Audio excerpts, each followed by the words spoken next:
This is an urgent appeal to all Russian and Belarusian leaders and soldiers.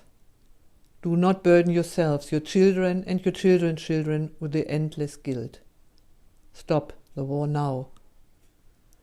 I turn today to all of you who might have a hand in preventing World War III. Do everything in your power to stop the spiral of violence immediately. There is still time. I'm a German called Marina and have always been very proud of this beautiful Russian first name. Today I would also like to apologize once again for all the tremendous suffering that the leadership of my people, as well as many of my compatriots, through their silence and complicity, brought upon the people of the former Soviet Union during the Second World War, and I still feel the collective responsibility for the death of around 60 million people today, even though I was born 11 years after the end of the war.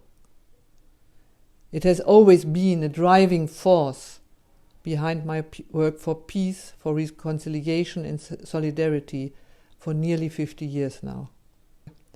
My grandfather spent many years in a Russian prisoner of war camp.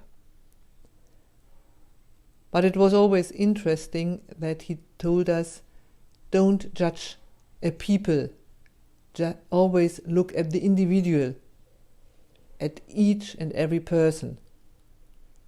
And he told us so many stories about what good things individual Russians did to him, the former enemy. In Moscow and Ulyanovsk, I myself was able to experience the great hospitality and the wonderful cultures of your country. I grew up in the West, not very far from the former border with the German Democratic Republic, where most people were afraid that the Russians are coming. They did indeed come after 1889. And we no longer had to be afraid. We were proud of you and grateful that we were allowed to live in peace. Many other people in the world know violence and war all too well. People in Iraq, in Afghanistan, in Mali, in Mozambique, in Yemen, Somalia, Ethiopia, Syria, Sudan, South Sudan, Belarus and Chechnya, and many other places in our common earth. For too long, too many people have kept silent about this, and in doing so have also brought guilt upon themselves.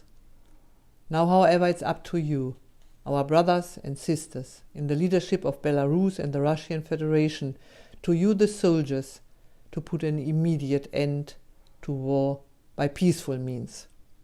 In doing so, you will also prevent yourselves, your children, and perhaps still unborn grandchildren from having to live with the endless guilt and trauma of an aggressor, with the question of their children and grandchildren who will one day despise you as you may despise yourself. Why did you not do something in time to stop the terrible suffering? I ask you with all my heart to do what is not in my power. Stop the war now.